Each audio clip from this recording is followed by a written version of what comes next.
Hi there, Internet. It's Anthony, and I'm about to watch another episode of The Walking Dead. So this is season 4, episode 9. After, feels like we must be moving into a new chapter of the season now. After last episode, that kind of felt like a mid-season finale sort of deal. So I'm looking forward to seeing what we're going to be doing next, and maybe what this episode is going to be setting up. Leaving the prison. So no matter what, new stuff is coming. So let's get into it.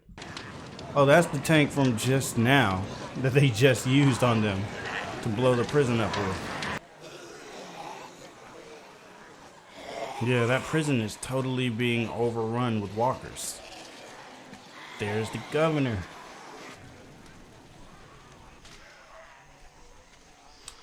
I meant to say at the end of last episode, it would be kind of crazy if Judith still ended up coming back somehow, because we never saw her body, you know. I know she's a baby and all, so that's not likely at all, but it was just a funny thought that I had. Because you know how usually when you don't see somebody's body, they end up making a surprise return. Like, can you imagine they're just fighting a horde of walkers and then all of a sudden Judith just comes crawling out of some random door with like a gun strapped to her waist? She's going back to her old ways. Oh man, is that Herschel?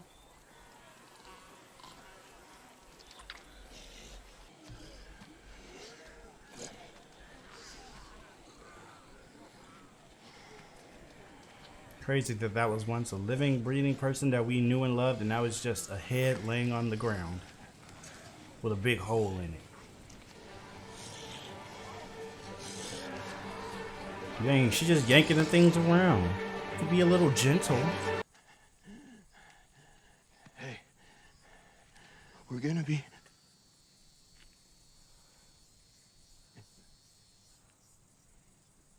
He's like, you don't have to lie to me anymore. I think Rick realized it too. Before, I'm gonna help you clear it. You should just let me do it myself. He's got a point. I mean, you are the one that's limping around. Go! Every bullet counts. Would have needed that one later. See what you can find. What if you needed it right now? Rick has a point, but also I see Carl's point too. Like, My haul. You.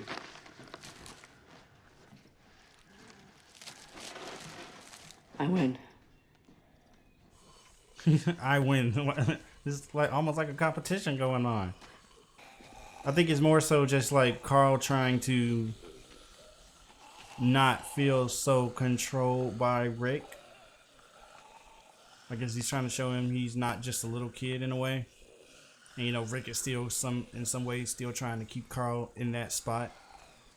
Understandable feelings on both sides. I mean, Rick is Carl's father after all. I mean, like, that's just what a parent naturally does. They want to protect their child.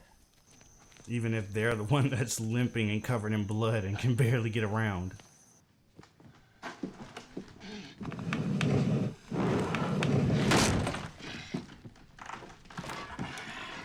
See, this is kind of exactly the route I was expecting it to go when the season started. Remember how I said I think this season is going to focus on Carl and Rick a lot, in a lot of ways, in their relationship?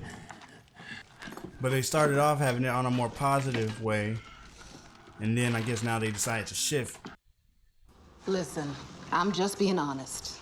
I thought it was a bit pedestrian. What is this? Like before the apocalypse? As in lame.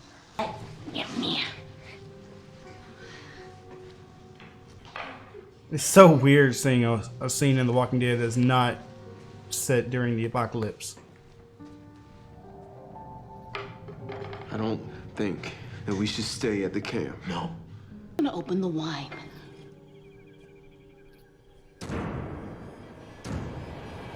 And what, she dreaming? No. Yeah, they're the two that she had.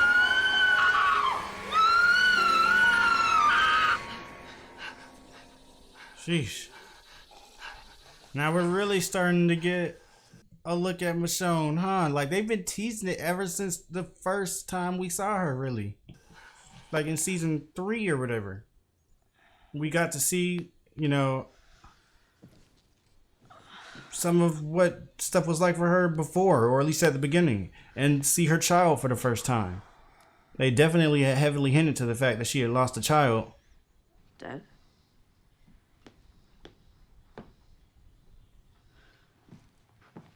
Dad, wake up.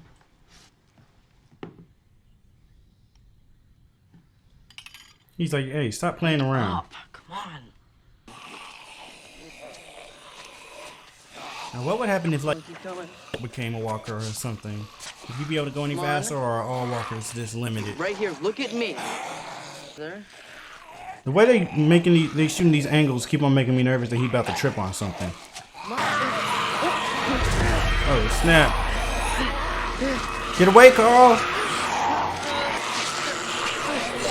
He still got the hat on though. Oh dang! He's gonna need that other bullet, ain't he? He's gonna need that other bullet.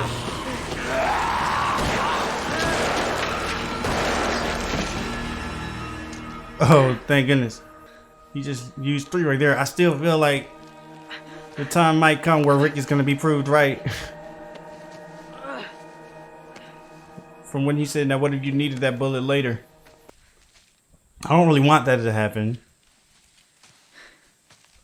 But it feels like the kind of thing that would happen. I hope this is the extent to whatever lesson Carl learns. I don't think he needs to learn a lesson or anything.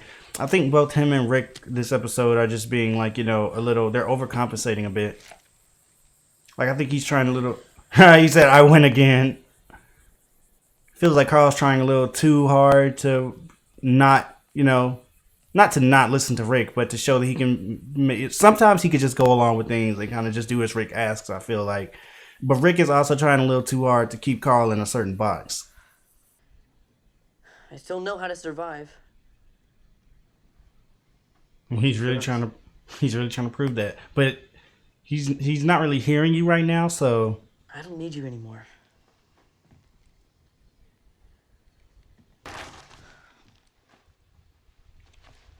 I'd be fine if you died. dang, man. He's really mad at him. I mean, like, I think he's, you know, he's mad at the world, and he's kind of, you know, placing that on Rick right now. Placing that anger. I like how they built up to this, though, because they really were showing hints to it coming to this at the end of season 3. But then in season 4, he and Rick were getting along pretty well, so it's like they kind of built their relationship even more throughout this season to get it to this point. To where it really feels devastating to see it come to this. I wonder if birds can become walkers. That would be wild. Imagine if it was just like walker birds flying through the sky. Have we seen any walker animals thus far? I don't think so. Feels like we don't even really be seeing animals at all. Where's everybody pets? Where's everybody dogs?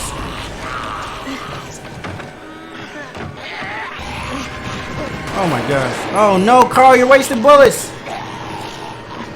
Carl, I swear, Carl better not die, man, but he really could. Man, he's making me nervous wasting all these bullets. Oh no, yeah, see, now you're out. Just like Rick said. This is like the only show where I'm actually nervous that right now that he's gonna die. Any other show, I wouldn't actually think he's gonna die right now. Oh my gosh, no! I swear, man. I swear, no. Yes. Yeah, that's right. Take that shoe. Is he gonna try to go back in there to... Oh. Don't dead open inside. Didn't get me. It's crazy too, because this is just like so accurate to the teenage experience. Except it's being fit for this type of world. But like when you're around Carl's age, you really do start to just think you can do everything. And it's like everybody else starts to seem a lot dumber. Like all these adults that you always have thought knows everything really doesn't know everything. So suddenly they just seem stupid, and it feels like you know everything. And I feel like Carl's kind of going through that right now.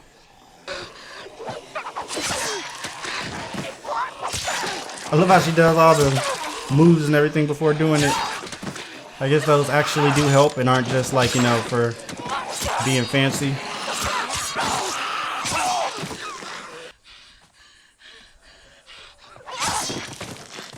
Did she just kill hers too? What the heck?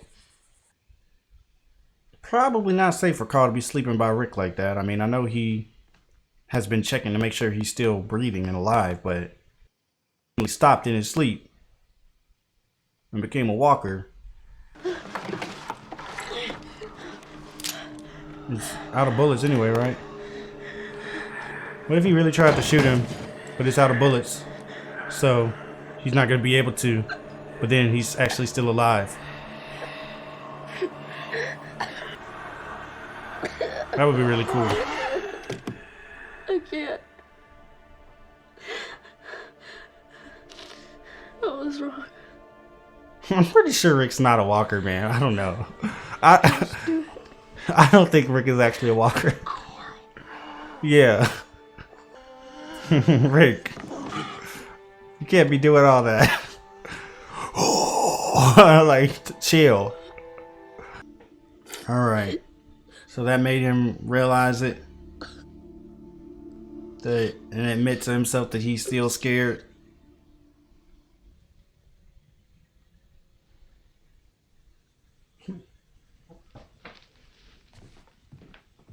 Well, he was about to just let Rick take him. He was like, not only does that mean, oh, she's where they were.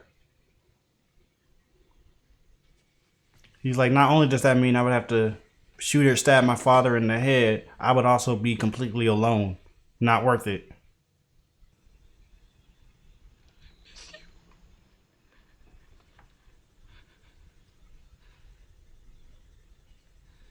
I missed you even when I was with you.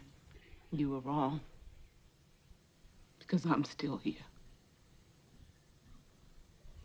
And you could be too. And he could be.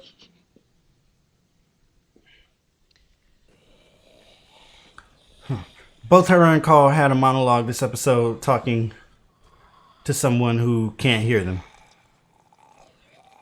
It's dangerous. I was careful. Were you?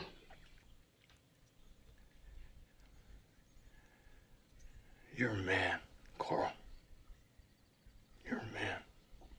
I think that's all Carl needed to hear, man. I'm sorry. I think it's really good that Rick said that and apologized. You don't need to be.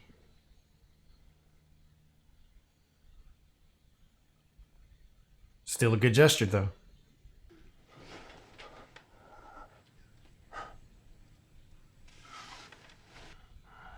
It's for you. That is for you.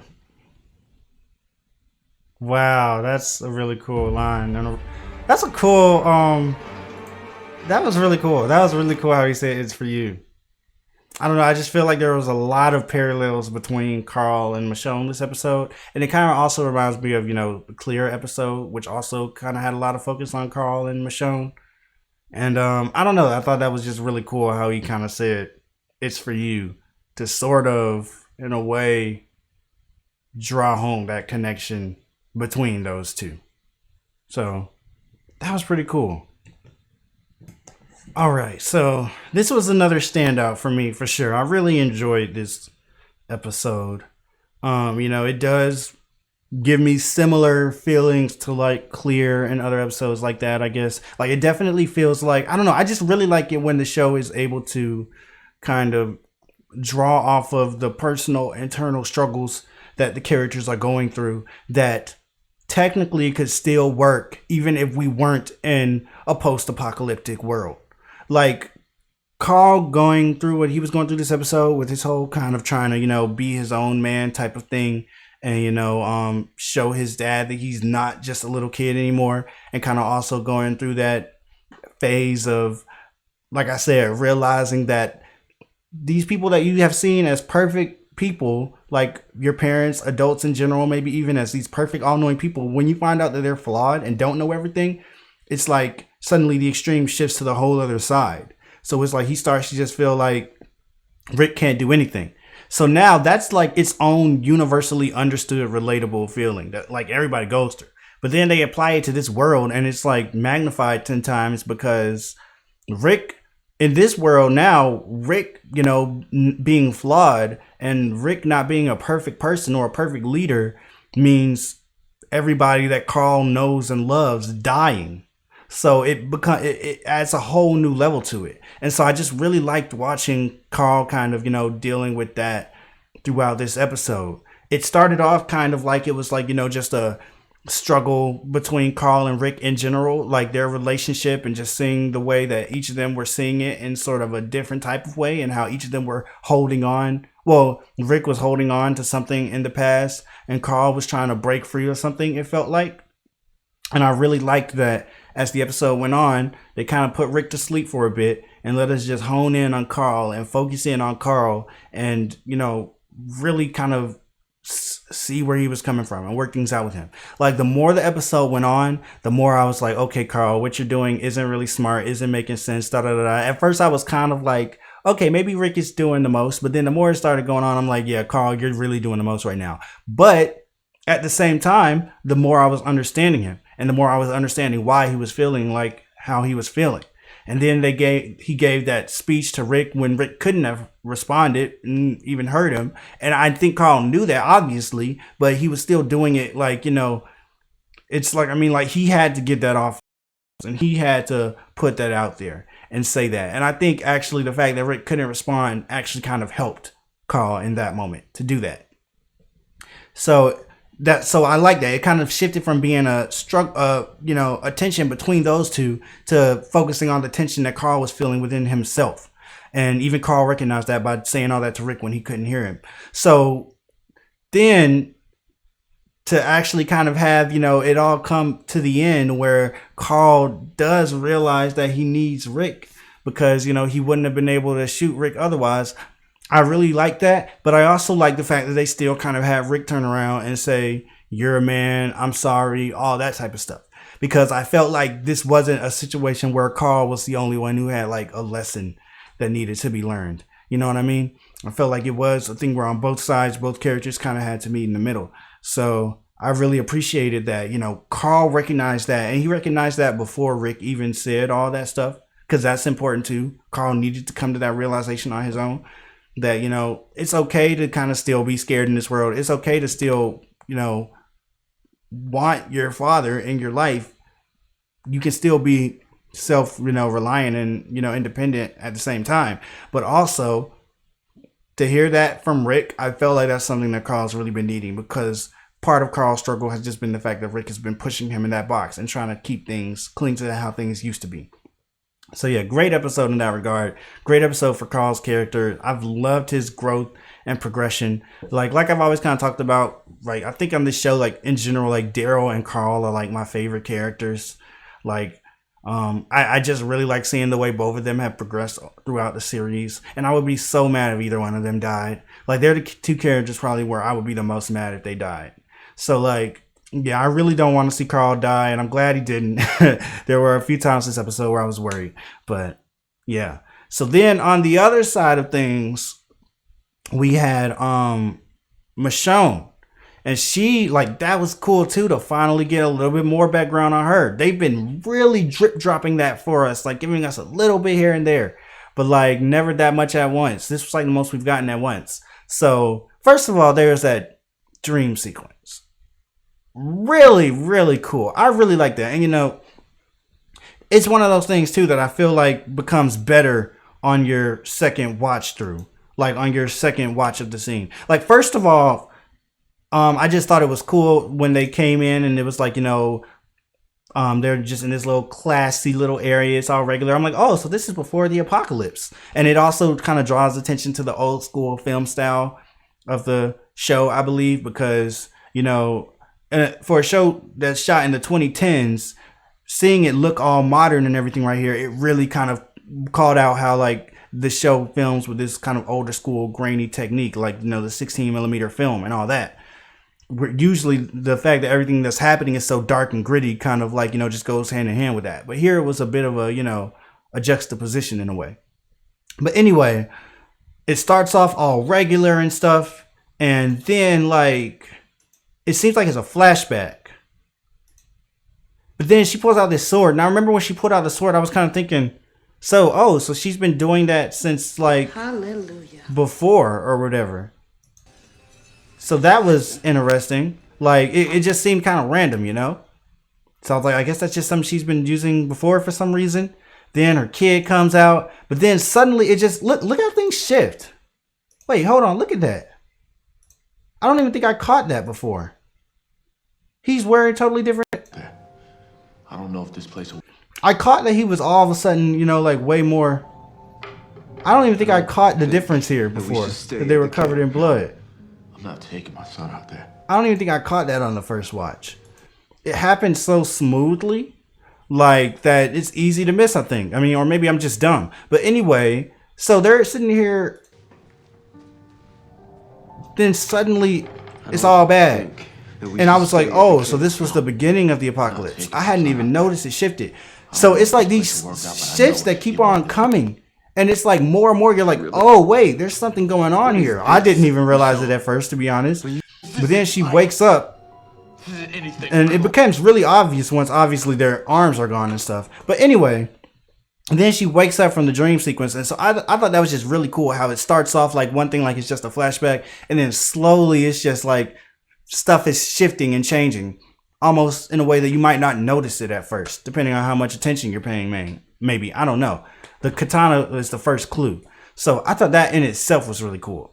But also just her story in general, this episode, like, I mean, everything she was thinking about and going through, once again, it's something that in real life applies to all of us. We can all understand that feeling of like, losing someone, feeling lost because of it, feeling like, okay, so where do I go from here? Like, not only has Michonne lost these people, now she's lost the whole group that she was with. And you can tell that started kind of bringing up those similar feelings because she's lost again. She got those walkers that she put on the, tied up with the rope. That also reminded her of her loved ones that I guess she had tied up. And so those walkers weren't the same though. They weren't like maybe before having her, like her lover and I guess whoever the other guy was. I don't know whether that was like her brother or what. I kind of missed it. But maybe like having them, still kind of made her feel a little less lonely before. But these other walkers weren't them. So it's like she's kind of going through the episode, maybe trying to recapture at least somewhat some type of feeling of non-loneliness, but it's not going to work at all because all she is out here with some random zombies. And I know you're not supposed to say zombies on this show, but out here with some random walkers. So ultimately, she just has to kill them all. Even when she kills that big group, she kills the ones she was with too. Because I think she kind of made that choice to be a little bit more accepting of that loneliness. And maybe that's not exactly what they were going for, but that's kind of something that I mean, maybe I'm reading it wrong, but I think this episode was one of those episodes that's left up to interpretation in a lot of ways. And that's one thing that I feel like kind of happened there. Michonne was sort of dealing with that struggle of being alone and being lonely. And of course, she didn't just completely overcome that this episode, but it felt like some progress was made because she was like, you know what? I'm taking these walkers out. I know they were there for her protection, but I think they might have also just been there to kind of cure that loneliness. But that's not going to work with some random walkers. So that's why also she was so relieved to see Rick and Carl at the end there. Because just like kind of with Carl, that's why I said it was these parallels. She sort of came to that acceptance on her own by like being like, okay, I'm going to accept this loneliness in some way, shape or form. Obviously not to the point where she's okay with it and happy with it, but accepting it. Then she finds Rick and Carl. It's just like how Carl kind of like, realized what he realized. And then Rick gave him that relief too. So I don't know. A lot of parallels there between those two. Just a lot of cool stuff going on this episode. Michonne and Carl, are both two amazing characters. Michonne's one of my favorite characters too. Probably she's my number 3, I'd say. I really like this episode. So I'm looking forward to seeing, you know, where we go from here, what all the other characters are up to that we haven't seen yet since they left the prison. And hopefully everybody meets back up again and they can find a new spot to stay at. I don't know. Guess until next time, go ahead and leave a comment down below. Let me know what you thought about the episode. Like the video if you liked it. Subscribe if you want to see more. And head on over to Patreon for the full uncut reaction way ahead of the YouTube schedule. Till next time, I'm Anthony. I'll see you all later.